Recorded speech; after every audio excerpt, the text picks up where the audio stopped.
আশা করি সবাই ভালো আছেন। পবিত্র রমজান মাসে আমাদের আজকে প্রথম ক্লাস। এই ক্লাসে সবাইকে আমি আবারও শুভেচ্ছা জানাচ্ছি। হয়তো অনেকের জন্য তারাবি শেষ করে ক্লাসে জয়েন করা একটু কষ্টসাধ্য হয়ে যাবে। অ্যাকচুয়ালি বিভিন্ন জায়গায় তারাবি বিভিন্ন সময়ে শেষ হয়। এই কারণে আমরা মোটামুটি একটা অ্যাভারেজ করে 9:30 টাইম দিয়েছি ক্লাসের। অ্যাকচুয়ালি সবার মতামত নিতে গেলে আমাদের শেষ পর্যন্ত ক্লাস নেওয়াই হবে না। অনেকে আমাকে পরামর্শ দিয়েছেন 10টা, 10:30। 10টা, 10:30টায় তো সবার পক্ষে ক্লাস করাও সম্ভব না। এই কারণে আমাদেরকে আমরা 9:30টায় ক্লাস নির্ধারণ করেছি। আমরা চেষ্টা করব যতদিন রমজানে আমরা ক্লাস নেই ততদিন আপনাদের ক্লাসগুলো 9:30টায় আমরা করার চেষ্টা করব। যাই হোক, আজকে খুবই গুরুত্বপূর্ণ একটা টপিক নিয়ে ক্লাস নেবেন আমাদের ডাক্তার শাহিন মাহমুদ স্যার। টপিকটা আপনাদেরকে একটু বলে রাখি। আজকে কিন্তু আমরা একদম ফার্স্ট ইয়ার থেকে যারা ইন্টার্নিতে গেছেন, অর্থাৎ যারা ফোর্থ ইয়ারে এবার পরীক্ষা দিয়েছেন, যারা নিউ ফার্স্ট ইয়ার, সবাইকেই ইনভাইট করেছি ক্লাসের জন্য। সেই ক্ষেত্রে যেই কারণে ইনভাইট করেছি সেটা হচ্ছে যে আজকের ক্লাসের আলোচনার টপিকটা অ্যাকচুয়ালি যারা হোমিওপ্যাথ না তাদের জন্য গুরুত্বপূর্ণ।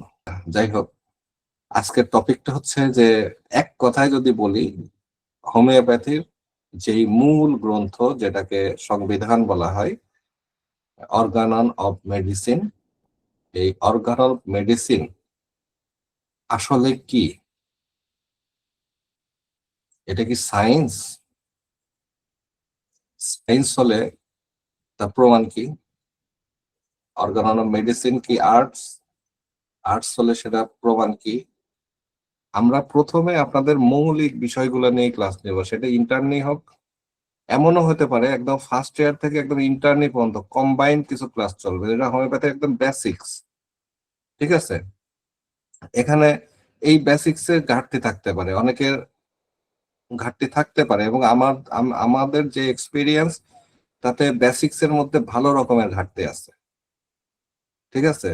কারণ আমি ফার্স্ট ইয়ারে ক্লাস নেওয়ার সময় দেখছি যারা পাস করা ডাক্তার তারাও ক্লাস করছে এবং আমাকে মেসেজ পাঠাইছে যে আমাদের এই জিনিসগুলো জানা ছিল না, কলেজে কখনো পড়াই নাই, বা এইভাবে আমরা কখনো জানি না।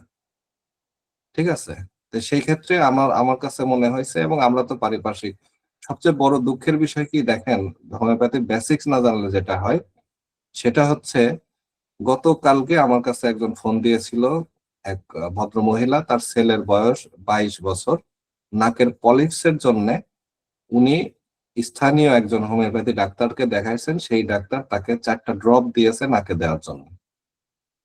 এই ড্রপটা ইউজ করার পর থেকে তার ছেলের কথা বন্ধ হয়ে গেছে, সে আর কথা বলতে পারতেছে না।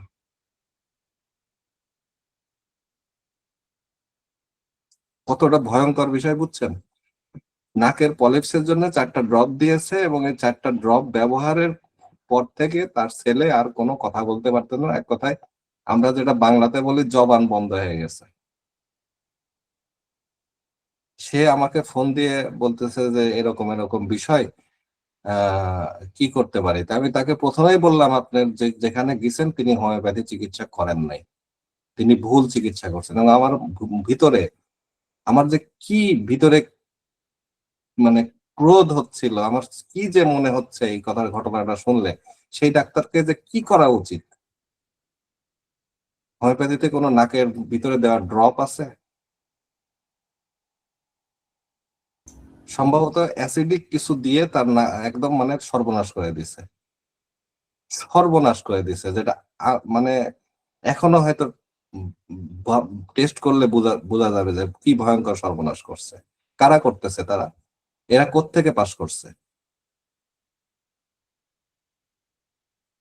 তো আপনাদেরকে আমরা এই দায়িত্বটা নিচ্ছি যেন আপনারা ওই রকম ডাক্তার না হন। আপনারা যেটা করবেন জেনে বুঝে করবেন। ঠিক আছে, থ্যাংক ইউ স্যার, আপনাকে শুরু করার জন্য বিশেষভাবে অনুরোধ করছি। ইনশাআল্লাহ খুবই গুরুত্বপূর্ণ বিষয়, আশা করি সবাই খুব মনোযোগের সঙ্গে ক্লাসটি করবেন। আবার ধন্যবাদ জানাচ্ছি মাহবুব ভাইকে এবং উপস্থিত সবাইকে। অ্যাকচুয়ালি একটা জিনিস শুরুতে আমি বলে নিই, আপনার উপলব্ধি করতে হবে যে আপনি একটা কাজ কেন করতেছেন। এটা খুব সিম্পল কথা, খুব সিম্পল বলে আমরা অনেক সময় এটা খেয়াল করি না। আমি একটা কাজ যদি করি তাহলে আমাকে প্রথমে খেয়াল করতে হবে আমি কাজটা কেন করতেছি। যদি এটা আমার কাছে পরিষ্কার না থাকে যে আমি কাজটা কেন করব, তাহলে কিন্তু আমি অন্ধকারে হাতড়ায় বেড়াইতেছি।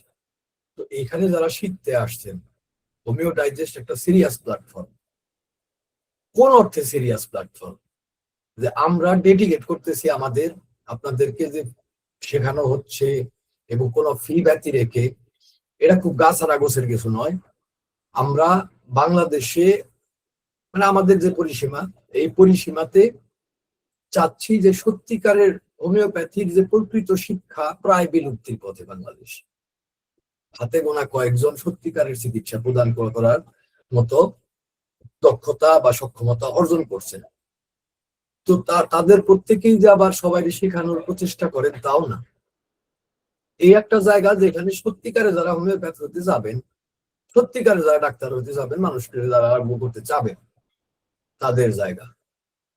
এবং এটা আমি কোন দাবির থেকে করতেছি, আমার যে আজকের আলোচনা, এই আলোচনার সাথে এটা কিন্তু সম্পর্কিত, যেটা আমি কোন দাবির থেকে করতেছি। আমি অলরেডি আলোচনা শুরু করে দিয়েছি বলতে পারেন। তো অ্যাকচুয়ালি ব্যাপারটা কি, আজকের যে প্রেক্ষাপটটা আছে, আমাদের যে আলোচনার বিষয়বস্তু, এটা কি? যে অর্গানন গ্রন্থটি আসলে কি, বিজ্ঞান দর্শন নাকি শিল্প হিসাবে লেখা? টপিকটা তো আমি এইটাই দিছিলাম, এই নামেই দিছিলাম, তাই না? যে অর্গানন গ্রন্থটা আসলে কি, বিজ্ঞান দর্শন নাকি শিল্প হিসাবে লেখা? কিছু কিছু সত্য কথা আমার বলতে ভালো লাগে না, কিন্তু বলতে হবে। বলতে হবে এই আপনাদের প্রস্তুতির প্রয়োজনে, সত্যকে দেখার প্রয়োজনে। অ্যাকচুয়ালি যদি এই প্রশ্নটা আপনি হোমিওপ্যাথিক কমিউনিটির মোস্ট অফ দা পার্সনের কাছে করেন, এমনকি যারা বেশ জ্ঞানী হিসাবেও পরিচিত হইতে পারে, তাদেরও যদি করেন যে অর্গানন গ্রন্থটা আসলে কি, আপনাদের শিক্ষকদের কথা বাদই দিলাম, বুঝছেন কিনা, এটারে ড্রপ করেই গেলাম। যদি জিজ্ঞাসা করেন যে এই অর্গানন গ্রন্থটা আসলে কি, মানে এটা একটা বই তো একটা ধরন থাকে, স্ট্রাকচার থাকে একটা। যেমন ধরেন আমি একটা বই লিখলাম সাহিত্যের উপরে, রাইট? আমি একটা বই লিখলাম ফিলোসফির উপরে, আমি একটা বই লিখলাম আর্টের উপরে, আমি একটা বই লিখলাম বিজ্ঞানের উপরে। যেমন আমারই এই এই বেশ কয়েক ধরনের বই আছে আমার নিজেরই লেখা। এর মধ্যে বৈজ্ঞানিক ভিত্তি, বিজ্ঞানের উপরে যে কেউ দেখলেই বুঝবে যে এটা সায়েন্টিফিক রিজিয়নিং, এই বইটা সায়েন্সের।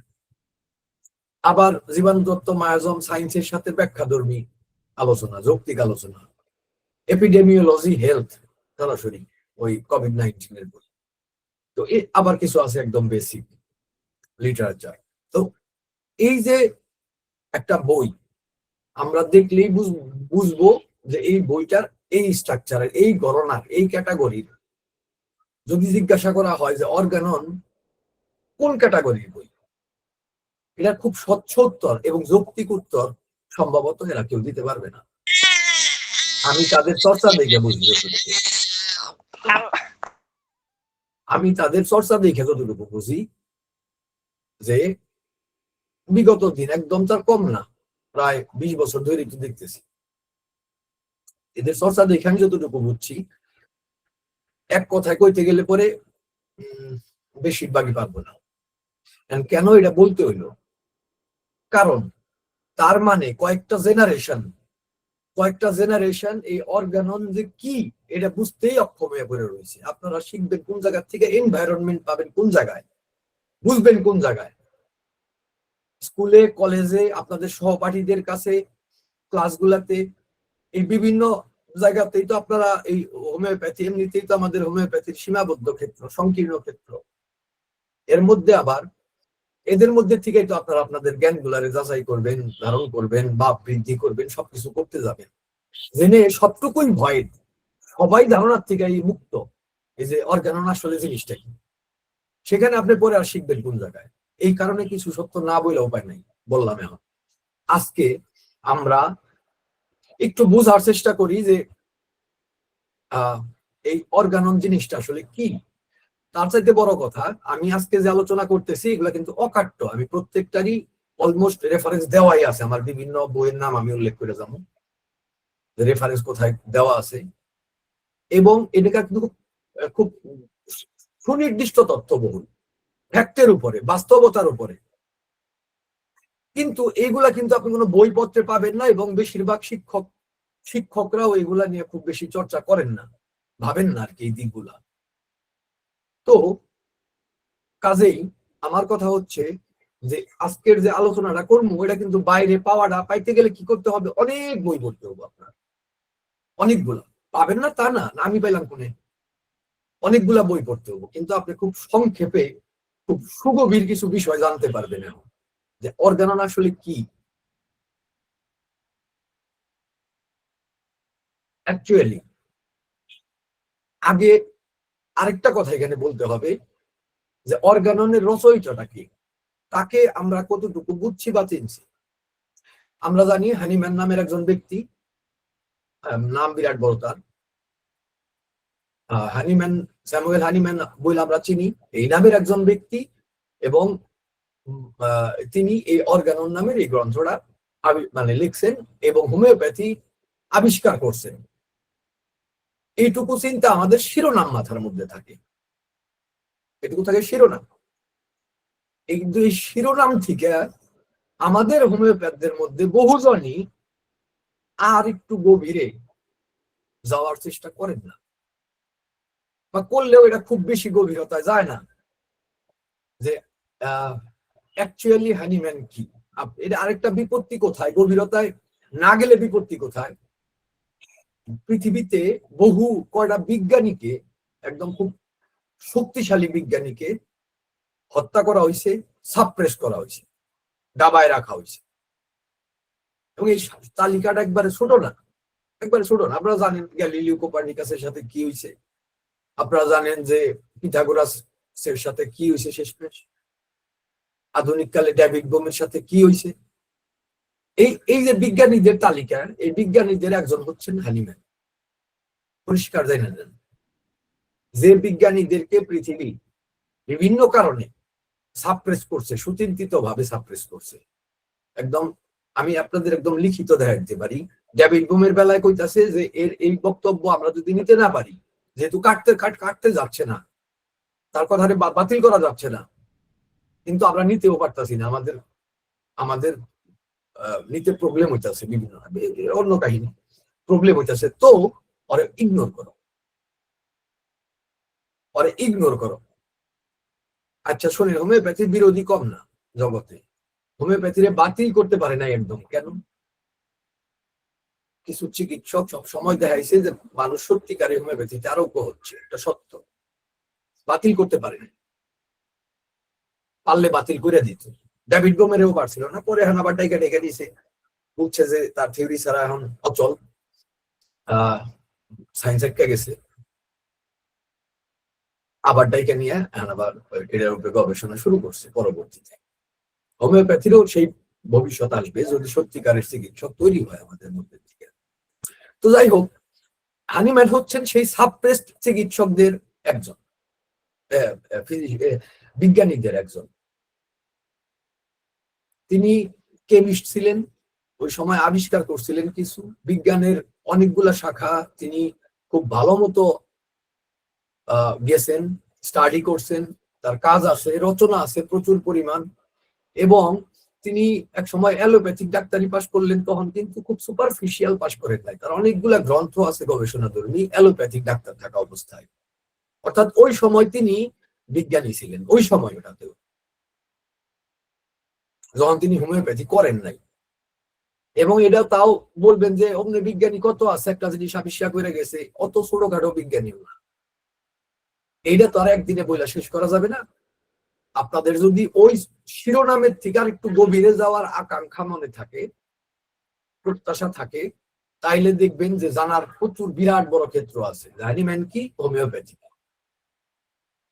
আমি শুধু এইটুকু বলে দিলাম যে আসলে ঐতিহাসিক ভাবে হানিম্যান হচ্ছেন বিজ্ঞানী। আপনারা যদি যে কোনো ভাবেই সার্চ করেন না কেন, যে হানিম্যান রে কি দার্শনিক বলবেন, হানিম্যান রে কি শিল্পী বলবেন, হানিম্যান রে কি মানে কি বলবেন, আপনি আপনি যদি হোমিওপ্যাথি বাদও দেন, হোমিওপ্যাথি বাদ, হোমিওপ্যাথির দিকে তো তার দুর্নামটা হচ্ছে, ওটা বাদ দিলাম, তাইলে তার যে পরিচয়টা থাকে একদম অকাট্য বিজ্ঞানী। আবিষ্কার করছে বেশ কয়েকটা, এবং বছরের পর বছর তার আবিষ্কার চলমান ছিল সমাজে, এখনো ব্যবহৃত হয়। তো যদি হোমিওপ্যাথি বাদও দিই, তবুও তিনি একজন বিজ্ঞানী। এবার হোমিওপ্যাথিতে তিনি আসলে করছেনটা কি, মানে হোমিওপ্যাথি ব্যাপারটা কি, তিনি এখানে কি ঘটনাটা ঘটাইছিলেন, এটা একটু বুঝে থাকি। অ্যাকচুয়ালি তিনি কি ধরনের বিজ্ঞানী ছিলেন তারও একটু নমুনা দেই, এবং হোমিওপ্যাথি কিভাবে তিনি সিদ্ধান্তে, মানে কোন যৌক্তিক পন্থায় চিন্তা করে তিনি সিদ্ধান্তে আসলেন, তিনি তৎকালীন সময়ের কতটুকু আধুনিক বিজ্ঞানী ছিলেন তার একটা নমুনা আমি দিচ্ছি। আপনারা আমার বইতে, বৈজ্ঞানিক ভিত্তি বইতে প্যারাসেলসাসের নাম সম্বন্ধে জানবেন। বৈজ্ঞানিক ভিত্তিতে আমি ওটার মধ্যে প্যারাসেলসাস সম্বন্ধে বেশি একটু আলোচনা করছি। প্যারাসেলসাস আরেকটা নাম আপনারা আপাতত মনে রাখেন, ফ্রান্সিস বেকন। এই ফ্রান্সিস বেকন দুইজনে এই রেনেসার সময়ের দুই জায়গার বিজ্ঞানী। বিজ্ঞানী মানে একজন চিকিৎসক, আরেকজন সরাসরি তত্ত্বীয় বিজ্ঞানী। তো প্যারাসেলসাসের সময়ে, যেটা ছিল 1600 থেকে 1700 মধ্যে, না সরি 1400 থেকে, আমি প্যারাসেলসাসের এক্সাক্ট টাইমটা আমার মনে নেই, আপনাদের বইপত্রে পাবেন আপনারা। 1600 আগে, 1600 সালের আগে প্যারাসেলসাস যে ঘটনাটা ঘটাইছিলেন তা হচ্ছে, তিনি তৎকালীন সময়ের যে ভুলগুলা, চিকিৎসা বিজ্ঞানের যে ত্রুটিগুলা, এগুলা সব একটা বিশাল পরিমাণ অকাট্য ভাবে বের করছেন। হ্যাঁ, কবিও ছিলেন ফ্রান্সিস বেকন, কবি। অনেকগুলা কাজই করছেন ওই সময়, প্রত্যেকটা লোক, গুণী লোকগুলো একসাথে অনেকগুলা জিনিস করতেন। তবে মেইন পরিচয় হচ্ছে তত্ত্বীয় সায়েন্টিস্ট, যেটা বলতেছিলাম। তো প্যারাসেলসাস ওই সময়ের ওই সমস্ত ত্রুটি, বিশাল সংখ্যক ত্রুটি বের করেন, এরপর ঘোষণা করেন যে বর্তমানে যে চলমান চিকিৎসা ব্যবস্থা, শিক্ষা পদ্ধতি, চিন্তা, এই সমস্ত কিছুর মধ্যে ত্রুটি আছে। এবং তিনি এত অজনপ্রিয় হন এইসব বলার কারণে, কারণ অনেক চিকিৎসকের তো এগুলা পছন্দ হয় না, যদিও তার কথা কিন্তু অকাট্য। প্রচন্ড অজনপ্রিয় হন এবং বিতর্কিত ব্যক্তিতে পরিণত হন, তারে ওই রকম একজন চিকিৎসক বা বিজ্ঞানীতে পরিণত হন যাকে গ্রহণও করা যায় না, কাজে ইগনোর করো। এই নীতিতে প্যারাসেলসাসের নাম অত শোনা যায় না, কিন্তু তার অবদান মারাত্মক এবং তার চিন্তাধারা অনেক গভীর, অনেক অনেক বেশি গভীর। তো প্যারাসেলসাস কিন্তু হোমিওপ্যাথির সম্বন্ধে ধারণা করছিলেন, এক্সপেরিমেন্ট করছিলেন, কিছু কিছু ওষুধ প্রয়োগ করছিলেন প্যারাসেলসাস, এবং এটার বিভিন্ন নোট তিনি রেখে যান। হানিম্যান সেই প্যারাসেলসাসে স্টাডি করছেন, কিন্তু জীবনে কোনোদিন তার নাম উচ্চারণ করেন নাই। আমার ব্যক্তিগত অভিজ্ঞতা, তার নাম উচ্চারণ করতে নিতে প্রবলেম ছিল না, কিন্তু প্যারাসেলসাস এতই অজনপ্রিয় ছিল যে আমার ধারণা, এটা আমার ব্যক্তিগত মতামত, যে হানিম্যান যদি চান নাই যে শুরুতেই কয়টা শত্রু নিয়ে কাজ শুরু করার জন্য, প্যারাসেলসাস শব্দটা উচ্চারণ হইলে শুরুতেই কিছু শত্রু দাঁড়াই গেল। এই প্যারাসেলসাস এর যে ধারণা, যে উন্নত চিন্তা, এটা কিন্তু হানিম্যান রেনেসাঁ যুগের যে বিজ্ঞানী এবং চিকিৎসা বিজ্ঞানী আর কি, তার পুরো ধারণা কিন্তু গ্রাস করছিলেন হানিম্যান। এটা বললে চলবে না, এটা একটা জিনিস আমরা একটু মাথায় রাখি। দ্বিতীয়ত, ফ্রান্সিস বেকনের কথা বলছি, কারণ ওই যে বললাম একটু আগে যে অ্যাকচুয়ালি তারা এই প্যারাসেলসাসের ফিলোসোফার বলতে পারে না, কাজেই ওই এদের মধ্যে একাধিক গুণাবলী এরা ধারণ করতেন। তবে ফ্রান্সিস বেকনের আমি এই হিসাবে পরিচয়টা কেন করিয়ে দিচ্ছি, তার নোভাম নোভাম অর্গানাম এই গ্রন্থটার কারণে। এই গ্রন্থটাতে ফ্রান্সিস বেকন তুইলা ধরেন, নামটা খেয়াল করছেন তো, নোভাম অর্গানাম, যার ইংলিশ হচ্ছে নিউ অর্গানন। নিউ অর্গানন, এই অর্গাননটা কিসের অর্গানন ছিল? এই অর্গাননটা ছিল হচ্ছে বিজ্ঞানের অর্গানন। তিনি বলতে গেলে অনেক কথা, সংক্ষেপে বলতেছি, আধুনিক বিজ্ঞান যে স্ট্রাকচারে চলে, যে চিন্তাতে চলে, তার বুনিয়াদ তিনি ওই গ্রন্থে স্থাপন করলেন, এবং তার নাম হচ্ছে ইন্ডাকটিভ রিজনিং। ইন্ডাকটিভ রিজনিং এর মূল কথাই হচ্ছে পরীক্ষা নিরীক্ষা গবেষণার মাধ্যমে সিদ্ধান্ত উপনীত হওয়া। তিনি হানিম্যান ফ্রান্সিস বেকনের এই আইডিয়ারে এমন ভাবে গ্রাস্প করছিলেন, ওই আধুনিক বিজ্ঞানটারে এমন ভাবে গ্রাস্প করছেন সবার আগে, যে আধুনিক বিজ্ঞান আজকে দেখতেছেন ফাউন্ডেশন বা গ্যালিলিও নিউটনীয় চিন্তার যে ফাউন্ডেশন, এটা কিন্তু এই ফ্রান্সিস বেকনের ফাউন্ডেশনের উপরে, নিউটনীয় সায়েন্সটা ফ্রান্সিস বেকনের এই এটার উপরে সবার আগে নিছেন হচ্ছে হানিম্যান। তিনি এটারে সবার আগে নিয়ে এমন ভাবে নিছেন যে তার গ্রন্থের নাম পর্যন্ত রাখছেন Organon of medicine. Organon of science থেকে অর্গানন অফ মেডিসিন, এইটুকু ডিফারেন্স রাখছেন, স্ট্রাকচার সেম একইভাবে। তাহলে আমরা দেখতেছি তিনি অ্যাকচুয়ালি অর্গানন লেখার আগে, অর্গাননের বিষয়বস্তুর বেলায় আমরা দেখতেছি একজন বিজ্ঞানীর অর্গাননের পরীক্ষা পদ্ধতি একদম আধুনিক। ওই সময় তৎকালীন সময়ের বিজ্ঞানের সর্বোচ্চ আধুনিক রিজনিং সিস্টেম, এবং যারা বর্তমানে আপনারা দেখতেছেন সমগ্র দুনিয়াতে, এগুলা বোঝাইতে গেলে তো অনেক বড় সময় লাগবে। আজকে আপনারা প্রাথমিকভাবে বেসিকটা বুঝে রাখেন, আগে দেখেন যে এই অর্গাননটা কি আসলে। তো হুবহু সেই জিনিসটাই অ্যাকচুয়ালি তিনি ফ্রান্সিস বেকন প্যারাসেলসাস থেকে যে আইডিয়া গুলা তিনি পাইছেন, যে বিজ্ঞানের যে নতুন রূপ তিনি পাইছেন, সেই অনুযায়ী পরীক্ষণ পদ্ধতি, বিশ্লেষণ, ফলাফল রে লিপিবদ্ধ করে একটা গ্রন্থ লিখলেন। ব্যাপারটা বুঝছেন কিনা? একটা হচ্ছে সিমিলিয়া সিমিলিবাস কিউরেন্টার, সদৃশ্যকে আরোগ্য কর, এটার মেইন এটা তো মেইন, এটা তো মূল কথা, এটা গিরাই তো আর বাদ বাকি সবকিছু, এটা তো মূল সূত্র।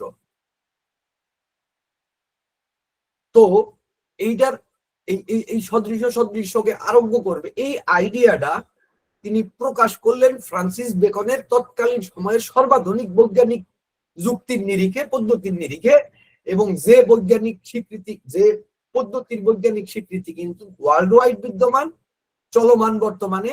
যদিও কোনো একটা রহস্যময় কারণে হোমিওপ্যাথির প্রসঙ্গ আসলে বিভিন্ন ধরনের তেনা বাই করে, এবং কেন বের করে এই তেনাগুলা, সেটা আমার হোমিওপ্যাথির বৈজ্ঞানিক ভিত্তি বইতে ডিটেইল বলা আছে। এমন না যে আমি এটা অনুমান করে বলতেছি, তাও না, বা অযথা আমাদের প্রতি পক্ষপাতিত্ব করছে এইটা ধরনের দোষারোপ করতেছি যৌক্তিক কোন প্রমাণ ডকুমেন্টেশন ছাড়া, ব্যাপারটা এরকম না। আশা করি ব্যাপারটা আপনারা বুঝতে পারছেন। তো হানিম্যান তাহলে কি করলেন আসলে? আপনাদের কেউ কি বলতে পারবেন কি করলেন? আপনাদের কথা একটু শুনি, 2 মিনিট, জাস্ট 2 মিনিট ভিডিও বন্ধ, আমি একটু আপনাদের শুনতে চাই, আপনারা এইটুকু বুঝছেন কিনা। 2 মিনিট কি 5 মিনিট, আর কি 5 মিনিট। আপনাদের যদি কেউ বলতে চান, যে কেউ, আমি জাস্ট একটু দেখতে চাচ্ছি যে আপনি বুঝছেন কিনা আমার কথাটা। তাহলে হানিম্যানের এই অর্গানন গ্রন্থটাকে আমরা কি বলতে পারি বলেন প্লিজ। ফাতেমা তায়েবা, তায়েবা আমার মেয়ের নাম, মাশাআল্লাহ, ভালো লাগলো। স্যার, হোমিওপ্যাথির সংবিধান। হোমিওপ্যাথির সংবিধান তো বটে, কিন্তু বইটা কি? বইটা কি ফিলোসফি, শিল্প, নাকি বিজ্ঞান? আপনি যেভাবে এটা অরিজিনেটেড হইছে, আমি বলি এই উত্তরটা দেওয়া মানে আমি হয়তো আমার কষ্টটা বুঝাইতে পারি নাই। এই গ্রন্থটা যেভাবে সৃষ্টি হয়েছে, যে ইন্টেনশন নিয়ে, যে কার্য পদ্ধতিতে যা যা লেখা হয়েছে, এটা কি আসলে শিল্প, দর্শন, নাকি বিজ্ঞান? স্যার, এটা একটি বিজ্ঞান। স্যার, বিজ্ঞান হবে। আচ্ছা আচ্ছা আচ্ছা, শিওর তো আপনারা? স্যার, জি স্যার। এটা একটা বিজ্ঞান এবং একটা শিল্প স্যার। ওকে। আর আর কে বলবেন প্লিজ? আমি আপনাদের কথা শুনবো আগে, তারপরে তো আমি কথা বলবোই। এই 2-3 মিনিট তো আমি নিছি আপনাদের কথা শোনার জন্য। স্যার আমি একটু বলবো। প্লিজ, তবে খুব অল্প, এক মিনিটের মধ্যে। হ্যাঁ, যে যাই বলবেন সবাই বলার সুযোগ দিয়ে আমি আপনাদের সবার কথা শুনতে যাচ্ছি। হ্যাঁ বলেন। স্যার এটা আগে দর্শন তারপরে বিজ্ঞান, আগে ফিলোসফি। ওকে, আর কে বলবেন?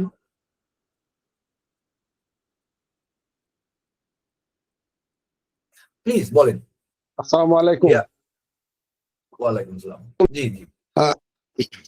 মূলত অর্গানন মেডিসিন, আমরা যে অর্গানন মেডিসিনটা সাধারণত অর্গানন সংবিধান, হোমিওপ্যাথি সংবিধান হিসেবে জেনে আসছি এবং এটা আমরা অধ্যয়ন করেছি। এটা স্যার মূলত বিজ্ঞান এবং দর্শন সাথে আর্টস, কোনো কিছু বাকি নেই স্যার।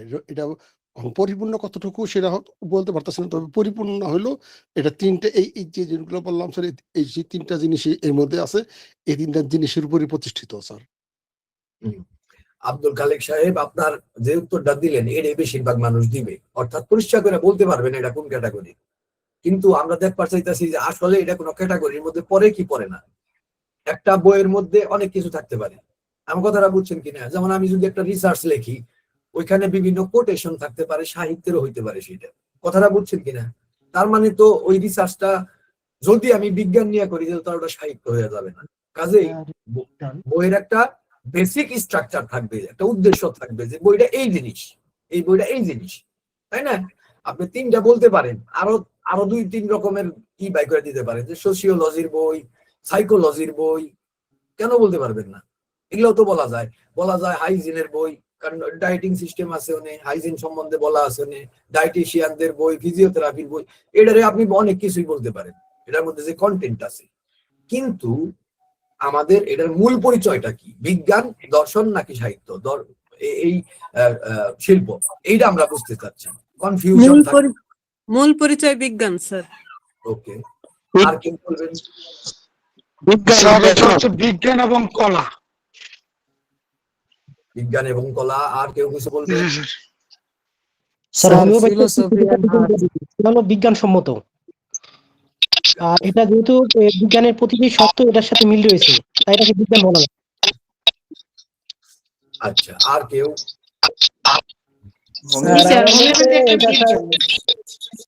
স্যার হ্যালো, হ্যাঁ আমি শুনতেছি। এটা বিজ্ঞানের বই, বিজ্ঞান।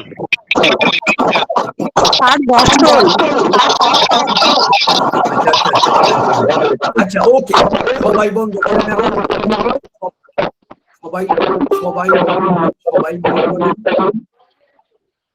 সবাই মিউট করেন। আমি খুব খুশি যে আপনারা ইন্টারেক্ট করছেন। অ্যাকচুয়ালি সবাই কথা বললে তো আমি বুঝবো না কে কোনটা বলতেছেন। তবে সেই সাথে আরেকটা জিনিস পরিষ্কার হইলো যে আমাদের এটা সম্বন্ধে ধারণাটা কি। কেউ বেশিরভাগই বলছেন বিজ্ঞান, কেউ বলছেন কলা এবং বিজ্ঞান, কেউ বলছেন এটা শিল্প ফিলোসফি, একজন বলছেন এরকম বিভিন্ন ধরনের আইডিয়া এখনো মাথার মধ্যে ঘুরতেছে অ্যাকচুয়ালি। এবার আমি একটু এক্সপ্লেন করি ব্যাপারটা কি। এটার যে অরিজিন আমরা দেখতেছি, এটা সম্পূর্ণই বিজ্ঞান, ওই না অন্য কিছু আর আপনি পাবেন না। ফ্রান্সিস বেকনও বিজ্ঞানী, ওই প্যারাসেলসাসও বিজ্ঞানী, এখানে অন্য কিছু আর নাই। কথা হইলো অরিজিনের জায়গায় এইটা। কিন্তু আমরা যদি বইটাতে যাই তাহলে আমরা এখানে কিন্তু ওই শিল্পের উপস্থিতিও পাই, ফিলোসফি, গ্রেট অ্যামাউন্ট অফ ফিলোসফিও আমরা এখানে পাই। তাইলে কেন আমরা এটারে সায়েন্সের বই করব? অরিজিন যে জায়গা থেকে মানে সেই জায়গায় হোক, যদি ফিলোসফি থাকে, যদি শিল্প থাকে, তাহলে এগুলো তো হইতে পারে। একটু আগে যে কথাটা বললো, বা অনেকে যে মিক্সার করতেছে শিল্পের সাথে ফিলোসফি, একটা কথা বললাম। প্রথম কথা হলো, এই যারা বলেন যে ফিলোসফি এবং বিজ্ঞান এটারে খুব বেশি ডিভাইড করে দেখতেছেন, ফিলোসফি আর বিজ্ঞানকে যারা খুব বেশি ডিভাইড করে দেখেন, তাদের এই ব্যাপারটা বুঝতে একটু কষ্টই হবে। ব্যাপার হইলো ফিলোসফি কোন জায়গাটায় প্রয়োজন পড়ে এটা আগে একটু বই জানেন। ফিলোসফি অযথাই বৈশা জ্ঞানানোর কোনো পদ্ধতি নয়, এটা একটা পদ্ধতি, একটা জ্ঞানকাণ্ড। এবং ফিলোসফিটা কোন সময়টাতে প্রয়োজন পড়ে ফিলোসফি ঠিক ওই যে প্রশ্নগুলোর উত্তর নিয়ে বসে যেগুলাতে বিজ্ঞান এখনো রিস্ক করতে পারে নাই, খুব ভালো মতো বই জানেন। সেখানে যৌক্তিক অবতারণার মাধ্যমে, কারণ কি জানে খোলা, শহীদুল ইসলাম, আপনি মিউট করেন শহীদুল ইসলাম। সেখানে যৌক্তিক অবতারণার মাধ্যমে যথাসম্ভব আধুনিক যৌক্তিক পদ্ধতির মাধ্যমে এবং যারা অলমোস্ট সাইন্টিফিক সেই যৌক্তিক অবতারণার মাধ্যমে ওই জায়গাগুলোতে সিদ্ধান্ত গ্রহণ করে। এর জন্য ফিলোসফির প্রয়োজন পড়ে। অ্যাকচুয়ালি ফিলোসফি ব্যবহারই হয় এই উদ্দেশ্যে। যেমন আপনারা যদি নিউটনের বইটা খেয়াল করেন, দেখবেন ওইখানে ফিলোসফিয়া লেখা, ফিলোসফিয়া ম্যাথমেটিকা, আরো আরো আরো নাম আছে, আরো দুই অংশ আছে। ফিলোসফিয়া ম্যাথমেটিকা, অঙ্কের ফিলোসফি। কারণ সে এমন নতুন আইডিয়া দিচ্ছিল যে পৃথিবী সম্বন্ধে, পারিপার্শ্বিকতা সম্বন্ধে ধ্যান ধারণার পরিবর্তন ঘটবে। এদিকে বইয়ের নামই দিয়েছেন ফিলোসফি, সায়েন্স না। কিন্তু ওই সায়েন্স আর ফিলোসফিতে কোনো পার্থক্য নাই অ্যাকচুয়ালি। ব্যাপারটা বুঝতে হবে। হানিম্যান যে সময় তিনি এই অর্গানন একটা সায়েন্সের বই লিখতে গেলেন, তিনি দেখলেন যে কিছু কিছু অ্যাসপেক্ট, কিছু কিছু ব্যাপার বর্তমান বিজ্ঞান দিয়ে ধরাই সম্ভব না। আমি প্রমাণ দিয়ে বলতেছি। দেখবেন তিনি ফিলোসফি দিচ্ছেন, কিন্তু এই জটটা কোনোদিন আপনার প্রশ্ন মাথায় আসে নাই। একদিক দিয়ে তিনি ভাইটাল ফোর্স সম্বন্ধে কইতাছেন, একটা ফিলোসফি, আবাদ মস্তক ফিলোসফি, ভাইটাল ফোর্স। তৎকালীন সময়ে জীবাণু তত্ত্ব নিলেন না, যারা মাইক্রোস্কোপ দিয়ে দেখা গেছে এটা নিলেন না, রিজেক্ট করলেন জীবাণু তত্ত্ব। জীবাণু সম্বন্ধে জানার পর রিজেক্ট করলেন, তিনি গ্রহণ করলেন ভাইটাল ফোর্স, একটা ফিলোসফিক্যাল তত্ত্ব অলমোস্ট তৎকালীন সময়ের তথ্য অনুযায়ী, তৎকালীন সময়ের বিজ্ঞান অনুযায়ী। কারণ বিজ্ঞান ওই জায়গাটাতে রিস্ক করতে পারতেছে না। তিনি যে এক্সপ্রেশনটা দিতে যাচ্ছেন, তিনি যে কথাটা বোঝাইতে যাচ্ছেন, তিনি যে জিনিসটা একটু অ্যাডভান্স দেখে ফেলছেন, এটারে তৎকালীন বিজ্ঞানের পরিভাষায় ট্রান্সলেট করা যাচ্ছে না। তিনি কি করলেন, তিনি ওই জায়গাগুলা তার আইডিয়াটা লিখলেন, তার আইডিয়াটা তিনি লিখলেন। এইটুকু হইল ফিলোসফি। শুধু এইটা হচ্ছে সেই সেতু যে আমি এনে বৈজ্ঞানিক তত্ত্ব দিতেছি, এনে বইটাই বিজ্ঞানের, কিন্তু আমার এইখানে আইডিয়াটা টোটাল ক্যাপচারিং হচ্ছে না। এই যে ঘটনাটা, এই ঘটনাটার সেতু হিসাবে সবসময় ফিলোসফি কাজ করে। এটা বুঝে না নাকি বানু? আমি না জানি না কইতাছি না, আমি ফিলোসফির উপরেও বই লিখছি, আমি সায়েন্সের উপরেও লিখছি, কাজেই আন্দাজি কইতাছি না, জানি না বুঝা কইতাছি। এবং ধীরে ধীরে আপনারা যখন চর্চা করবেন তখন এটা সত্যতা পাবেন। এমন না আমি দাবি করছি বলে আপনারা মাইনা নিবেন, ব্যাপারটা এরকম না। আপনারা চর্চা করেন, আপনারা নিজেরাও বুঝতে পারবেন। অর্গাননে হানিম্যান, আমি এবার আরেক পরিষ্কার প্রমাণ দিই। হানিম্যান যায় নিয়ে 26 থেকে 28 নম্বর অ্যাফোরিজমের মধ্যে আপনারা পাবেন। হানিম্যান জীবনী শক্তি সম্বন্ধে বললেন 1 নাম্বার অ্যাফোরিজমে তিনি কইতাছেন, এই শোনো, তোমরা এগুলা নিয়ে খুব বেশি কি করো না, ভিতরে কি হইতাছে না হইতাছে এই সেইগুলা নিয়ে খুব বেশি মাথা নষ্ট করো না।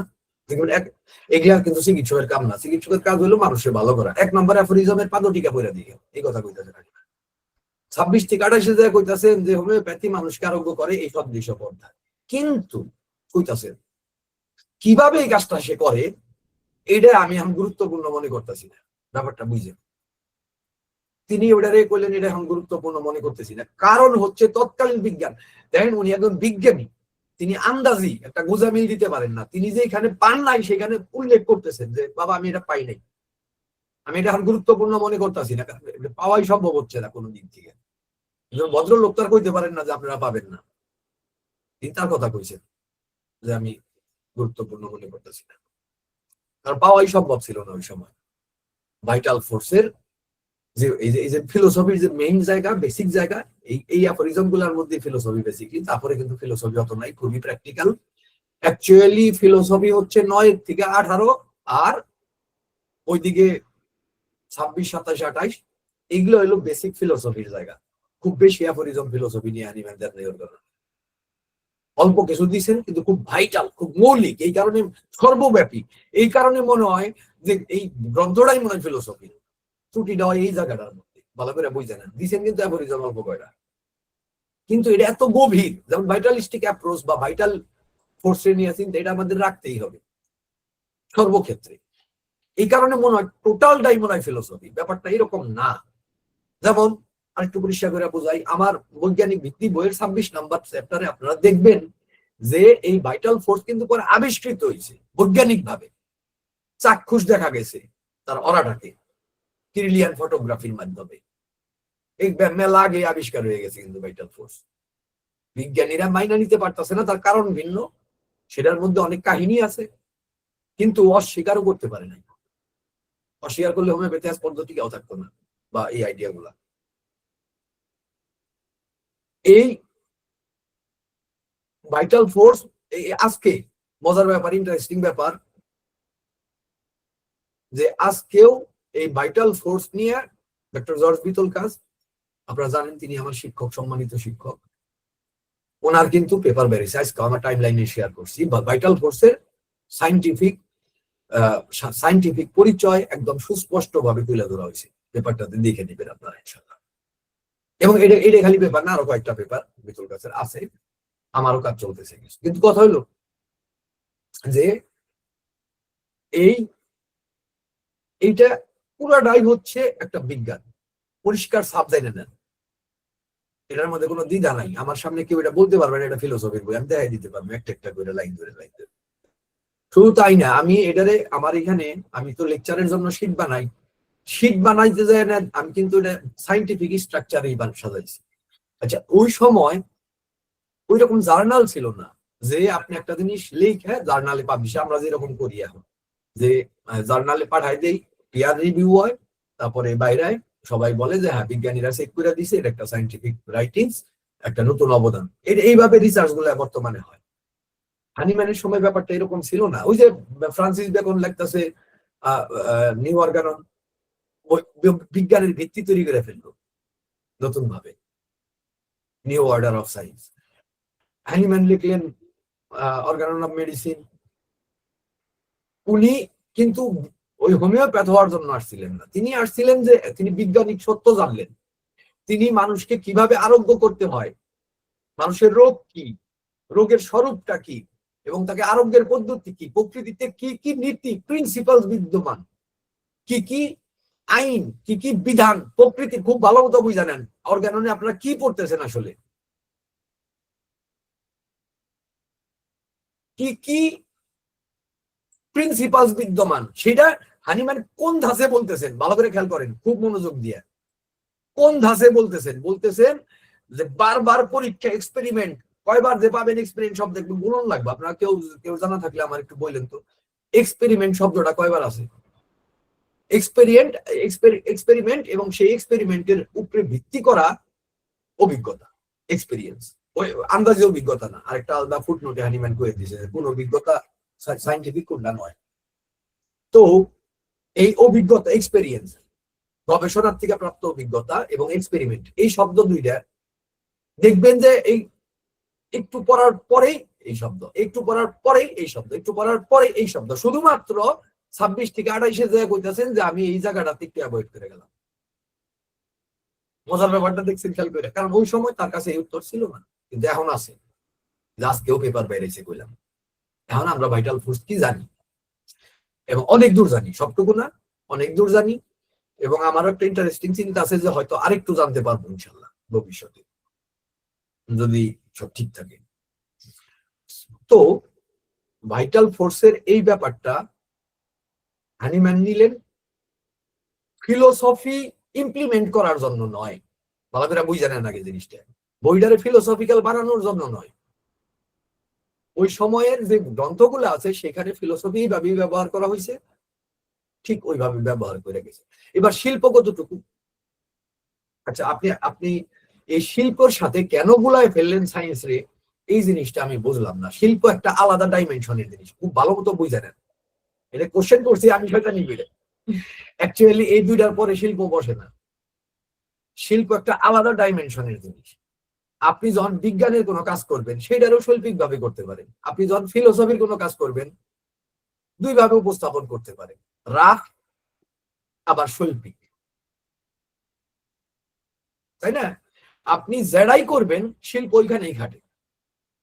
শিল্প হচ্ছে অ্যাকচুয়ালি আপনি আপনার কাজের কোয়ালিটি, সেটা আপনি বিজ্ঞান করেন, দর্শন করেন, মেকানিক্যাল কাম করেন, লেখালেখি করেন, বই পড়েন, শিল্প সব জায়গায় থাকতে পারে, ক্ষুদ্র শিল্প, বড় শিল্প।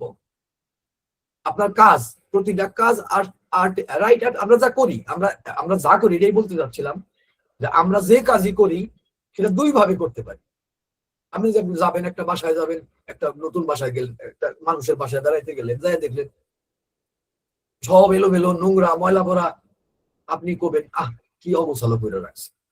কিন্তু আরেকটা বাসায় গেলেন, এত সুন্দর করে কালার ম্যাচিং করে পর্দা দিছে, এত সুন্দর করে কার্পেট সাজাইছে, ফার্নিচার গুলো অনেক সুন্দর করে বসাইছে, খুব মনোযোগ দিয়ে কাজটা করছে।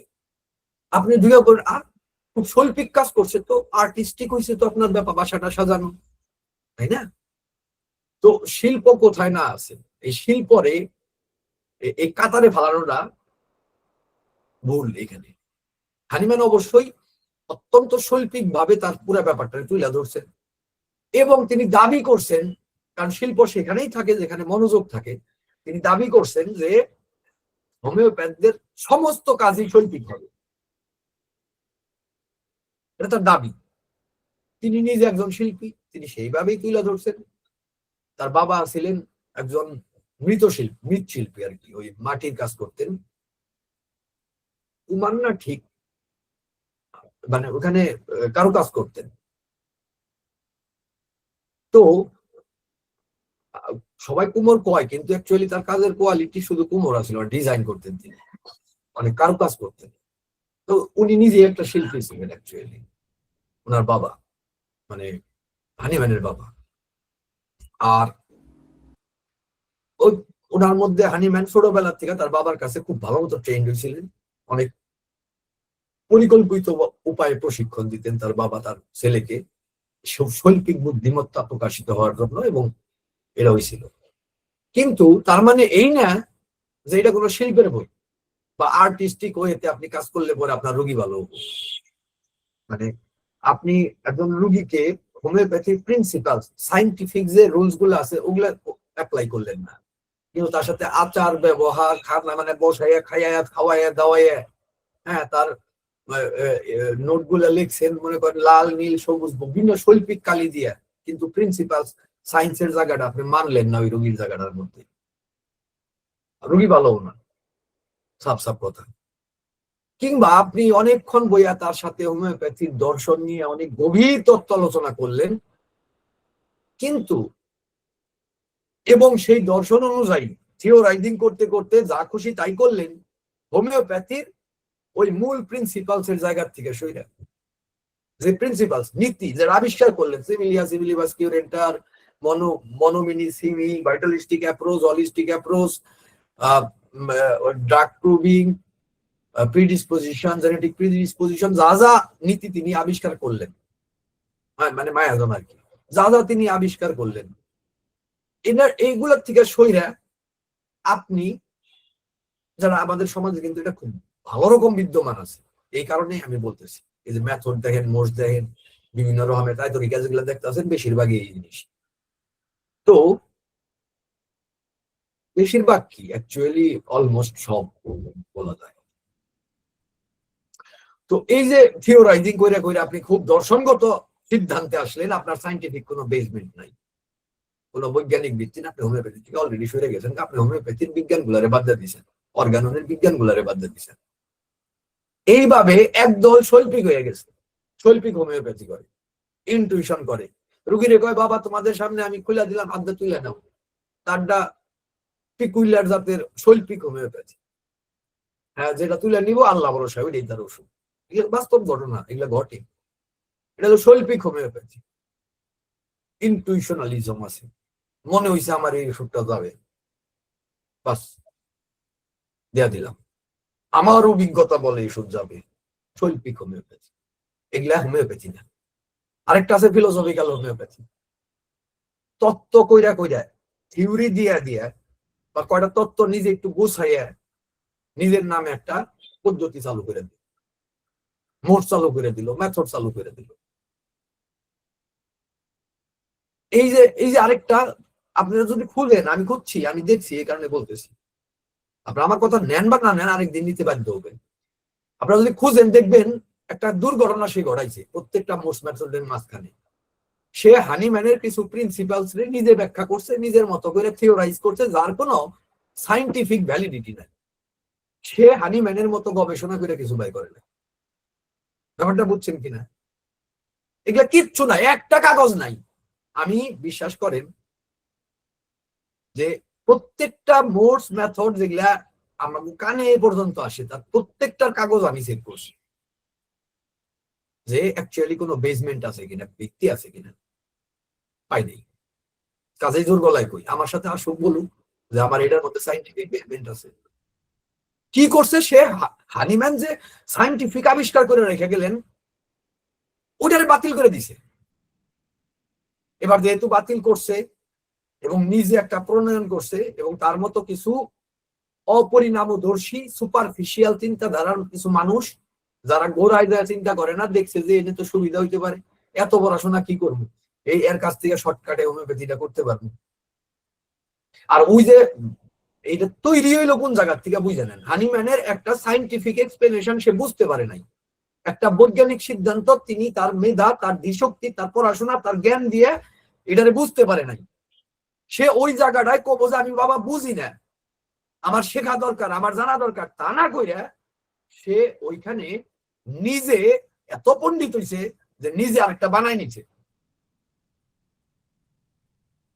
বাস কনভার্ট হয়ে গেছে। এই হইলো ক্লাসিক্যাল হোমিওপ্যাথির বাইরে আপনারা যেগুলো দেখতেছেন, যা যা দেখতেছেন অনেকের কাছে কিভাবে মানুষ ধোকায় পড়ে। কথা হলো তারা তো টোটালটা বাদ দেয় নাই, তারা কিছু জিনিস দেখায় যে সঠিক, কিন্তু মূল জিনিস সায়েন্স ক্লাসিক্যাল হোমিওপ্যাথি ছাড়া কারোর কাছে নাই। এটা থাকতে পারে না। থাকতে পারে না কেন? কারণ আপনি প্রিন্সিপালস থেকে বাইরেছেন, বৈজ্ঞানিক সাইন্টিফিক প্রিন্সিপালস থেকে বাইরে গেছেন, হোমিওপ্যাথি থেকে তো বাইরেছেনই। আপনার কাছে আর মানুষের সত্যিকারের আরোগ্য করার, আমি সবগুলা সম্বন্ধেই বলছি, আলাদা করে নাম কি বলবো আমি, আর কোনো ভ্যালিডিটি থাকতে পারে না। এই কারণে, কারণ আপনি প্রিন্সিপালস থেকে সরে গেছেন। আমি কথাটা বুঝছেন কিনা? এই অর্গাননের না বোঝার দরুন কেউ মনে করতেছে অর্গানন ফিলোসফি, কেউ মনে করতেছে আর্টস, কেউ আবার যুক্ত করতেছে, নিজে আপনারাই করছেন কলা এবং বিজ্ঞান, ফিলোসফি এবং বিজ্ঞান। বাবা আমি ফিলোসফির উপরে বই লিখছি, ফিলোসফির প্রতি আমার যথেষ্ট মায়া দয়া আছে, ভালোবাসা আছে, খালি মায়া দয়া না ভালোবাসা পর্যন্ত আছে। আমি প্রচুর ফিলোসফির বই আমিও এখনো কালেকশনে রাখছি, যতটুকু দরকার ততটুকু আমি পড়ি। এবং আপনারা চিন্তা, মানে অনেকে চিন্তা করতে পারবেন না যে আমি কোন কোন জায়গায় ফিলোসফি টাচ করি, কিন্তু মানে অনেক পুরানো বইও আমি পড়ি, নতুন বইও পড়ি, অনেক কিছু, এটা বলতেছি আর কি। তো কাজে ফিলোসফির প্রতি ভালোবাসা আমার কম না, কিন্তু যেটা যে জিনিস ফিলোসফি এটাই শিখায় যে একটা বস্তুকে সত্য প্রকৃত দৃষ্টিতে দেখা, সঠিক দৃষ্টিকোণ থেকে দেখা। ফিলোসফির চর্চা যাই হলো এই জিনিসের, যে আমি যেটা বিজ্ঞান রিচ করতে পারতেছে না ওই জায়গাটার মধ্যে আমি সত্যটা দেখে নিব, সঠিকটা দেখে নিব, কোন কোন যৌক্তিক পদ্ধতি অবতারণা, যৌক্তিক অবতারণার মাধ্যমে এই ঘটনাটা আমি ঘটাইতে পারবো, এটারে কয় ফিলোসফি, যেটা আমি সায়েন্স দিয়ে এখনো পারতাছি না এক্সপ্লেন করতে। আমার কথাটা বুঝছেন কিনা? তার মানে উদ্দেশ্য ফিলোসফি আর সায়েন্সের আলাদা না, দুটো একত্র। গ্যাপ পূরণ করে ফিলোসফি সাময়িক সময়ের জন্য। ডেমোক্রেটাস এক সময় পরমাণু আবিষ্কার করে বসে রইলো, তারপরে তো পরমাণু আবিষ্কার করার পরে তার ওই ফিলোসফির দরকার পড়ে না, এখন তো আমরা পরমাণু দেখতেছি। একটা সময় ভাইটাল ফোর্স ফিলোসফি ছিল, আজকে তো আমরা দেখতেছি, এখন তার ফিলোসফি দরকার পড়ে না, এটা পুরোটাই সায়েন্স হয়ে গেছে। যে কয়টা অ্যাফোরিজম এক সময় ফিলোসফি ছিল, হ্যাঁ এইটা বলতে পারেন যে বোধের জায়গা, এটা এত গভীরতা চিন্তা করতে হয় যে ফিলোসফিক্যাল থট, ফিলোসফিক্যাল মাইন্ডের প্রয়োজন পড়ে, এটা বলতে পারেন। আমি অস্বীকার করব না, এটা আমি অস্বীকার করব না। আমি কথাটা বুঝছেন কিনা? কিন্তু কিন্তু যদি কন যে না অর্গানন গ্রন্থটা ফিলোসফির গ্রন্থ, এই উদ্দেশ্যে লিখছেন হানিম্যান, বা কোন ধরনের ফিলোসফিক্যাল আইডিয়ার ইমপ্লিমেন্ট করতে চাচ্ছেন, তার বক্তব্য বানাবেন, শিষ্য বানাবেন, তাহলে বাদ দেন, বুঝেন নাই আপনি কিছু। আপনি আপনি ওই ধরনের থিওরাইজিং কইরা পরিণতি কইরা পরে আরেকটা মোস্ট মেথড বানিয়ে নিয়ে পরবর্তী আপনি বুঝেনি নাই যে হোমিওপ্যাথি একটা সায়েন্স। আপনারা খালি শুনছেন হোমিওপ্যাথিক বিজ্ঞান, মনে মনে করেন আরে কি এর বিজ্ঞান, এটা ফিলোসফিও আছে, এটা কলাও আছে। নো, সবই আছে, সব থাকতে হয়, থাকবে। জ্ঞান মানে আমাদের সমস্ত জ্ঞান লাগবে, ঠিক আছে, কিন্তু এই গ্রন্থটা সায়েন্স। আমি এতক্ষণের আলোচনায় আপনারা যদি কাটতে পারেন এই কথাগুলা কাটেন। আমি দাবি করতেছি না যে আমি ইনভিনসিবল, আমাকে জয় করা যাবে না, আমি তা দাবি করতেছি না। তবে আমি যেগুলো বললাম এগুলা তো ফ্যাক্টের উপরে প্রতিষ্ঠিত। অযথা কাটবেন কিভাবে? অযথা তো আর কাটতে পারবেন না। তো আমরা এবং এটা আমার কথা না, কিন্তু এই যে কবেন যে এতক্ষণ যুক্তি দেওয়া প্রতিষ্ঠা, না না বাবা, আমি যুক্তি দেওয়া প্রতিষ্ঠা করি না। মুশকিল হইলো হানি ম্যান অর্গাননে কইতাছেন যে বারবার কইতাছেন যে এক্সপেরিমেন্ট এক্সপেরিমেন্ট এক্সপেরিমেন্ট। এবার মানুষে ওষুধের পরীক্ষা করার জন্য তিনি একদম বাইসা বাইসা তার ম্যাট্রিয়া মেডিকা পিউরা কি আপনারা দেখছেন কোন সময় খুইলে মনোযোগ দিয়ে ম্যাট্রিয়া মেডিকা পিউরাটা কিভাবে লেখা, বিস্মিত হয়ে যাবেন। ওই সময়ের এত প্রিসিয়াস সাইন্টিফিক রাইটিংস, বিস্মিত হয়ে যাবেন। তাহলে কোন লোকের, আমি বিরক্ত হয়ে গেছিলাম একবার ওষুধ পরবার যায় দেখি একটু পর পর একই লক্ষণ আবার কন আবার কন আবার কন আবার কন আবার কন, এর তোবার কেন? কেন? কারণ আগের বার সকালে বাড়ছিল এক প্রবারের, বিকাল এটা বাড়ছে রাত্রের বেলা, তার বাড়ছিল গরমে, এর বাড়ছে ঠান্ডায়, একই ওষুধেই।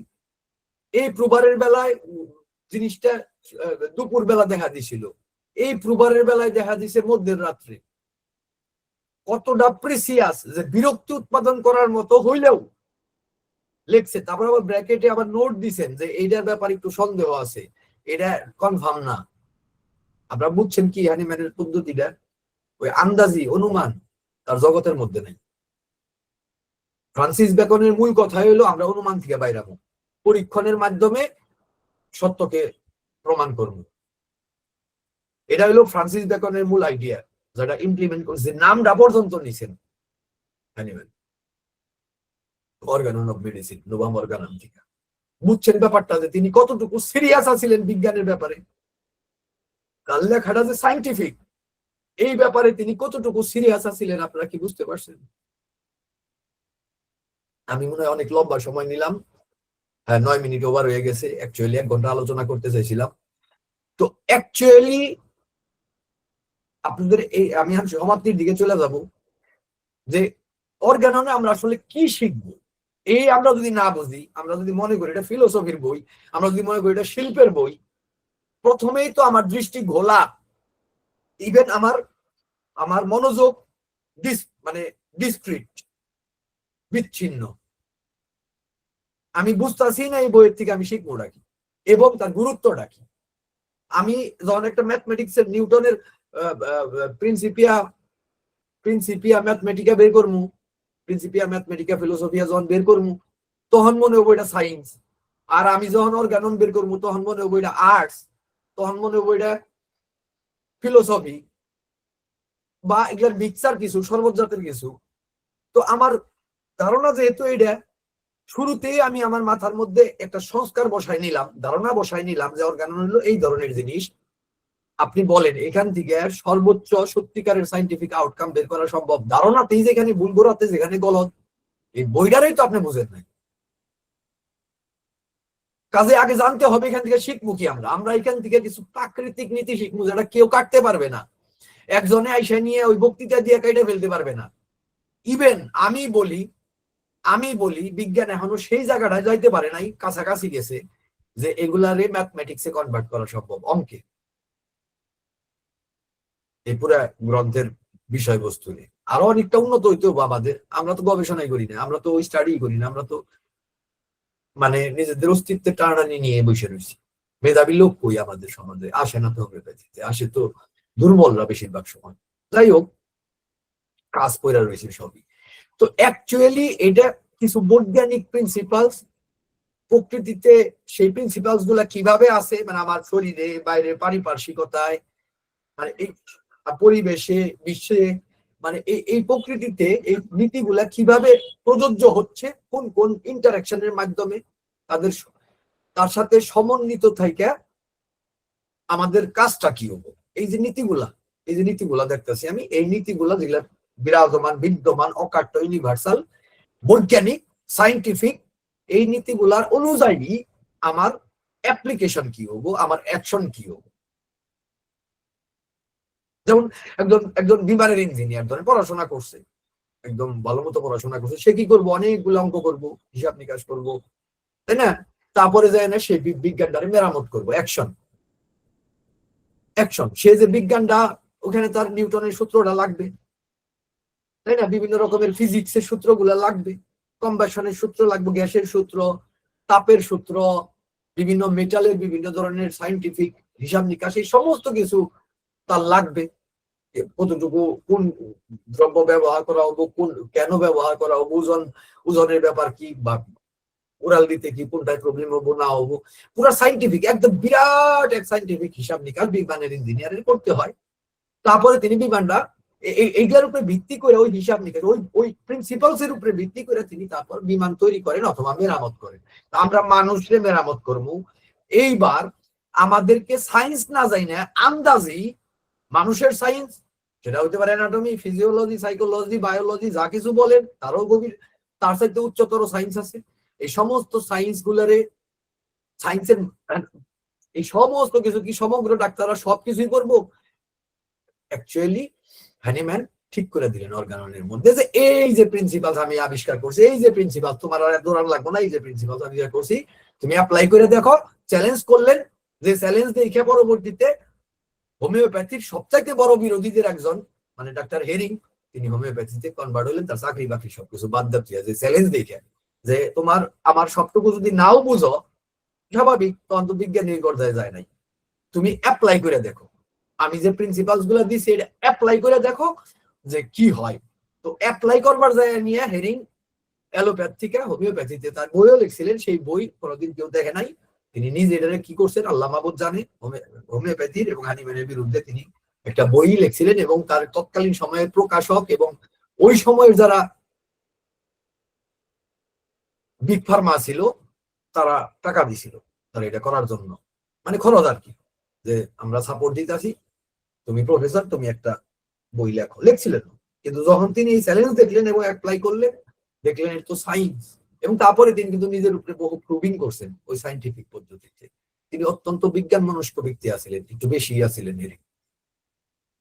তো কাজেই অর্গানন বিজ্ঞান গ্রন্থ, এটা ফিলোসফি অবশ্যই আছে, ফিলোসফি, শিল্প অবশ্যই আছে, শিল্প, কিন্তু ফিলোসফি তার নিজের জায়গায় আছে, শিল্পও তার নিজের জায়গায় আছে, গ্রন্থটা বিজ্ঞানের। আর এই কারণে হোমিওপ্যাথি একটা বৈজ্ঞানিক চিকিৎসা পদ্ধতি, সায়েন্টিফিক চিকিৎসা পদ্ধতি। আমি কি বুঝাইতে পারছি?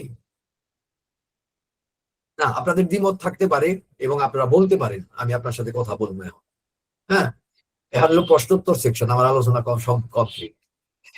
এবার আমি একটু পানি খামো আর আপনাদের কথা শুনবো। আমার ক্লাস শেষ, মাহফুজ ভাই এখন ই করবেন, তবে আমি মনে করি প্রশ্নোত্তর সেকশন থাকা দরকার, আপনাদের কোশ্চেন থাকতে পারে। মাহফুজ ভাই আপনি দেখেন, হ্যাঁ, যদি ওনারা কোনো কোশ্চেন করেন বা কিভাবে এটা ই করা যায়। আমি তাহলে আমার বক্তব্য থেকে আপাতত বিদায় নিচ্ছি। মাহফুজ ভাই। জি, থ্যাংক ইউ স্যার, অনেক চমৎকার আলোচনা করছেন। আশা করি যদিও আমাদের উপস্থিতি ছিল 150 জন, 40 জন নাই হয়ে গেছে, অনেকের মাথার উপর দিয়ে যাইতে পারে মোস্ট প্রবাবলি, কারণ এই ধরনের আলোচনা শুনে অভ্যস্ত না। আসলে হোমিওপ্যাথি সত্যিটা কখনোই কলেজে শেখানো হয় নাই, উপস্থাপন করা হয় নাই, ঠিক আছে? সেই দৃষ্টিকোণ থেকে আমি মনে করি যে লোক সংখ্যা কমা খুবই স্বাভাবিক। খুবই স্বাভাবিক। আপনাদের আমি নিজে একটা প্রশ্ন করেছিলাম স্যার, সেটা হচ্ছে যে হ্যানিম্যানের অর্গাননের প্রথম সংস্করণের নাম ছিল হচ্ছে অর্গানাল হিলিং আর্ট। এর পরবর্তী সবগুলো সংস্করণে উনি অর্গান অফ মেডিসিন করছেন, মেডিসিন লিখছেন। মেডিসিন, পুরো মেডিসিন শব্দটাই সায়েন্টিফিক শব্দ, সায়েন্টিফিক, অ্যাবসলিউটলি। মেডিসিন মানে চিকিৎসা, চিকিৎসা বিজ্ঞান, চিকিৎসা শাস্ত্র, ঠিক আছে? মেডিসিন শব্দটাই একটা সায়েন্টিফিক শব্দ সম্ভবত, মানে আমি এই প্রশ্নটাই করলাম, ইচ্ছা করেই করছিলাম যেন অনেকের মনে প্রশ্ন থাকতে পারে যে উনি প্রথম সংস্করণে আর্ট ব্যবহার উনি- করবেন। উনি একই সাথে বিজ্ঞানের অনেকগুলা শাখায় দক্ষ ছিলেন, তিনি আর্ট শব্দের অর্থ জানতেন। ব্যাপারটা বুঝছেন কিনা? যেমন জি। ধরেন ওই যে ইসের বইটা, নিউটনের বইটা ফিলোসফি লেখা, তাই বলে কেউ ফিলোসফির বই? হুম, ব্যাপারটা বুঝাইতে পারছি কিনা? হুম, তারা না, philosophy- আমি পরিষ্কার, হ্যাঁ। অনেকের মনে প্রশ্ন আসতে পারে বিষয়টা, এই জন্য আপনি যখন একটা কাজ চরম উৎকর্ষতার সাথে করবেন, সেটা বিজ্ঞান হোক, সেটা দর্শন হোক, আবারও বলতেছি, আপনি যখন কোন একটা কাজ চরম উৎকর্ষতার, এমনকি সেটা যদি রান্নাও হয়, ব্যাপারটা বুঝানেন আগে জিনিসটা, এটা যদি রান্নাও হয়, সেটা বিজ্ঞান হোক, দর্শন হোক, রান্না হোক, ঘর গোছানো হোক, ওইটাই শিল্প। হানিম্যান এটা জানতেন, কথাটা বুঝছেন? তিনি প্রথম সংস্করণে, আমার ধারণা এটা, এখন তার জানার উপায় নাই, এটা আমি আমার মতামতটা দিতে পারি। হানিম্যান খুব ভালো মতোই জানতেন, এবং এর মতামত দেওয়ার একটা কারণ আছে। কারণ হচ্ছে আমার স্টাডি করতে হয়েছে, বুঝছেন না? আপনারা যদি দেখেন জীবাণু দত্ত বইতে সবগুলা সংস্করণ নিয়ে আমার চিন্তা করতে হয়েছে, কোন সংস্করণে কোনটা আছে না আছে, এগুলা সবকিছু। যাই হোক, তো অর্গানন অফ রেশনাল, দেখেন রেশনাল যৌক্তিক মানে সাইন্টিফিক, আগে কিন্তু উনি সায়েন্স উল্লেখ করে নিতেছেন। আরেকবার বলে নেই, রেশনাল শব্দটা আসছে রেশনালে শব্দটার থেকে, এবং এই রেশনালে বলতে আগের থেকেই বুঝাইতো সাইন্টিফিক। রেশনাল আর সাইন্টিফিকের মধ্যে আমরা যেন এখন সায়েন্স শব্দটা খুব ব্যবহার করি, ওই সময়টাতে ওরা সায়েন্স শব্দটা এত প্রচলন ছিল না, তখন ওরা রেশনাল শব্দটা ব্যবহার করতো। কথাটা বুঝছেন? কথা হলো যৌক্তিক, অর্থাৎ আপনাকে দুই ভাবে যৌক্তিক হইতে হইতো ওই সময়, কারণ ওই সময় সায়েন্সের এত অগ্রগতি ছিল না, আর সায়েন্স এত একচেটিয়াও ছিল না। তাদের কোন একটা জিনিস যদি যৌক্তিক হইতে হয়, দুইটা মাপকাঠি ছিল, একটা হচ্ছে তৎকালীন সময়ে যতটুকু বিজ্ঞান পাওয়া গেছে সেই বিজ্ঞান, এবং ফিলোসফি, দুইটা অংশ দিয়ে এই ব্যাপারটা সত্য হইতে হইতো। এবং তো এই কারণে তারা সায়েন্স শব্দের বদলে তখন ব্যবহার করতো রেশনাল, যৌক্তিক। যে জায়গায় সায়েন্স নাই, ওই জায়গায় তারা ফিলোসফি দিয়ে গ্যাপটা পূরণ করবে। এই হলো মূল মানে মুদ্রা কথাটা। এটা খুব প্রথমে সায়েন্স শব্দটা ব্যবহার করে, তারপরে লাস্টে যায় আর্ট দিয়েছেন। খেয়াল করে দেখেন, দুইটা শব্দ এখানে আছে, অ্যাকচুয়ালি সবই আছে, কিন্তু আগে যেমনি বলছি যে সবই তো থাকবো। আর্ট বুঝাইছেন যে এটা হচ্ছে রেশনাল থিঙ্কিং এর চরম উৎকর্ষতা লাভ করছে, তার সূত্র, চরম উৎকর্ষ প্রাপ্ত সূত্র। তো তারপরে তো আর কনফিউশন, হয়তো তিনি নিজেই দেখছেন যে কনফিউশন তৈরি করতেছে, বড় কথা। আমার ব্যক্তিগত অভিমত, এখন তো হানিম্যানের কাছে জিজ্ঞাসা করতে যাবো না আটলে কি লাগে। ব্যাপার। ঠিক আছে স্যার, ধন্যবাদ। আচ্ছা, প্রশ্ন আছে কারোর? হাত তুলে প্রশ্ন করবেন। অলরেডি দুজনের হাত তোলা আছে। ফাতেমা তৈয়বা, আপনি কিছু বলতে চাচ্ছেন? স্যার আসসালামু আলাইকুম। ওয়ালাইকুম আসসালাম। জি জি, কোশ্চেন থাকলে স্যার আমি বলেন। শরণখোলা থেকে বলছি, বাগেরহাট শরণখোলা থেকে। ওরে বাবা, অনেক দূরে না? আচ্ছা, জি স্যার, আমি অনেকদিন ধরে আপনাদের সাথে আছি। আমি এই বছরই নিউ ফার্স্ট ইয়ারে ভর্তি হয়েছি। স্যার আমার প্রশ্ন হলো যে আমাদের জি। যে ক্লাস শুরু হবে সামনে, তো ওই ক্লাসগুলি কি আমরা রেকর্ডেড পাবো নাকি না?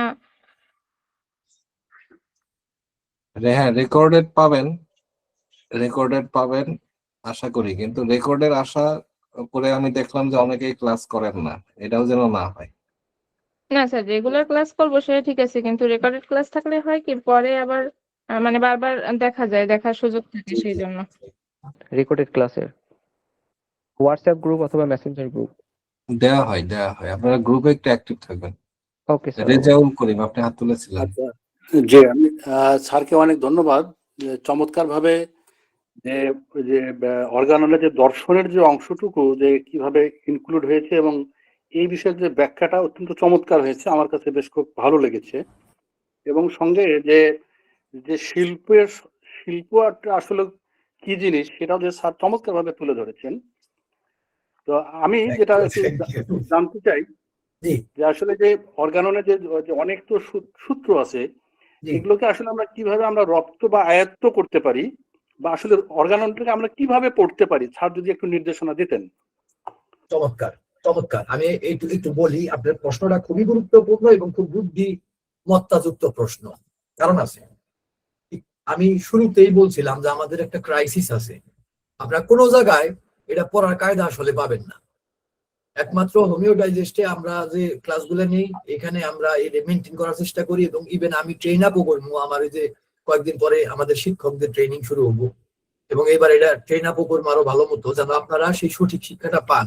কারণ চারপাশে এটার চর্চাই নাই। যেমন আপনি যদি এখন অর্গানন যে অনুবাদ করতেছে, সে যেভাবে করতেছে, বড় ভুলটা কোন জায়গায়, সে করতেছে তার মনের মধ্যে হলো এটা ফিলোসফির বই, সে এটার মধ্যে কত রস নিয়ে আহে, বাবারে বাবা, কত ধরনের কথা, তারপর আবার ভাষ্য, এ যোগ মুখ কইরা এমন জিনিস বানায়। ও আপনি যদি ফিলোসফি নাও ভাবেন, ওইটা কইরা নিয়ে আপনার মনে হবে ওইটা ফিলোসফির বই। ব্যাপারটা বুঝছেন? আরেকজন শিল্প বানাই দিব, এগুলা চলতেছে এটার অনুবাদ নিয়ে। এর মধ্যে প্রবলেমটা কোন জায়গায়, যে এটা শেখার জায়গা খুব কম। তবে আপাতত যদি আপনি পড়তে চান, আপনার মাথায় আগে থাকতে হবো যে অর্গাননটা সবাই যেটা কয় যে ভয়ানক দুর্বোধ্য।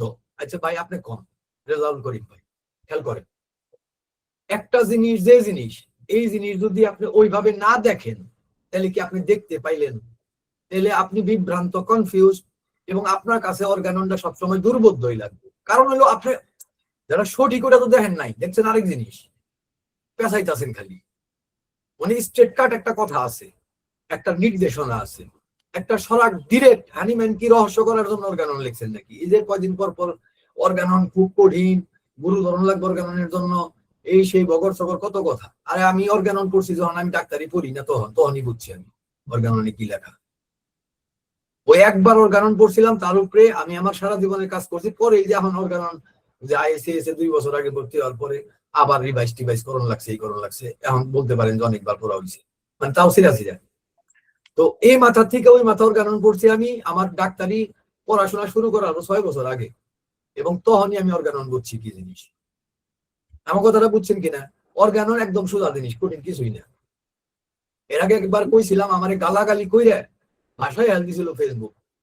আমি সবাই রিকভার যাবো না, তবে আপনারা যারা শিখতেছেন জানেন নেন, অর্গানন যে আপনার দেখার ভুলের কারণে এরকম মনে হয়েছে। এর মধ্যে আবার পণ্ডিতের ভাষ্যযুক্ত হয়, এগুলা বইরা নিয়ে আরো খাপছাড়া কন্ডিশন তৈরি হয়। তো তাদের ধারণা আপনি কেন নিবেন? আপনি হানিম্যানের কথা জীবনে দেখেন না, আপনি অমুক পণ্ডিতের কথা, তমুক পণ্ডিতের কথা, তাগো কথা আপনার নেন লাগবো কেন? আপনি আগে হানিম্যান কি কইছে তা দেখেন। যখন হোমিওপ্যাথি জগতে আসছিল না, তখন এই অর্গানন বই দিয়ে শুরু হয়েছে হোমিওপ্যাথি। তখন এই পণ্ডিতদের একটাও আসল না, তারা আর পরে তো ধ্বংস হয়েছে খালি হোমিওপ্যাথি। এই যাদের মাধ্যমে ধ্বংস হয়েছে তাদের না দেখে যার মাধ্যমে সৃষ্টি হয়েছে তার কথাটারে খেয়াল করেন। একটা ভাষ্য পড়েন না, আপনি জিজ্ঞাসা করলেন দেখে বললাম, ভাষ্য পড়বেন না প্রথমেই বাদ। ভাষ্য না পড়ে হানিম্যান কি কইছেন পারলে ইংলিশ ট্রান্সলেশন থেকে পড়েন, এবং সবচাইতে ভালো আমি সাজেস্ট করবো ও রেইলিরটা পড়া। ও রেইলির ইংলিশ ট্রান্সলেশন, এটা আমি কমু সবচাইতে ভালো। ডাজানেরটাও ভালো, খারাপ না, তবে যখন পড়বেন ইংলিশটা পড়লে ভালো। আর ও রেইলিরটা তুলনামূলক ইংরেজিতে সহজ ইংরেজিতে লেখা, বিশুদ্ধতার মাত্রা অনেক বেশি, ত্রুটির মাত্রা অনেক কম। ডাজনেরটায় প্রচুর অনুবাদগত বা প্রসেসগত ত্রুটি আছে। তো আপনি যদি অর্গানন পড়তে চান, সঠিক শিক্ষা, এক হইলো আমাদের এখানে পরিবেশ আছে, এবং আমরা অবিরত এটাই দিব, শুদ্ধ ছাড়া এখানে অশুদ্ধ পাবেন না, আমরা মনিটরও করি। পয়লা কথা হইলো এটা। 2 নাম্বার হইলো নিজে যখন পড়বেন তখন অর্গাননটা পড়বেন আগে বুঝে যে না, আমি হানিম্যান আমাদের একটা হোমিওপ্যাথি শিখাইতেছেন, কিছু সূত্র দিচ্ছেন, নতুন একটা বিজ্ঞান আসছে জগতে, আমার সেই বিজ্ঞানের প্রিন্সিপালস, নীতিগুলো আমার জানতে হবে। এইটা বুঝে নিয়ে শুরু করেন, তাইলে দেখবেন যে আস্তে আস্তে আপনার কাছে অর্গানন পরিষ্কার। অর্গানন কঠিন কিছু না, খুবই সোজা। হ্যাঁ, কঠিন কোন জায়গায় যেন আপনার চিন্তার গভীরতা লাগবে, ডেপথ লাগবে, একটু সময়ও লাগে, অভিজ্ঞতাও লাগে, এবং চর্চাও লাগে, এবং পরিবেশও লাগে, এবং আরেকজনের সাথে এটা শেয়ারিংও লাগে। তো ওগুলো আমরা আস্তে আস্তে তৈরি করতেছি, এর জন্যই হোমিও ডাইজেস্ট। তো আশা করি রেজাল্ট ভাই আপনার উত্তরটা পাইছেন কিনা। ধন্যবাদ স্যার। ধন্যবাদ স্যার।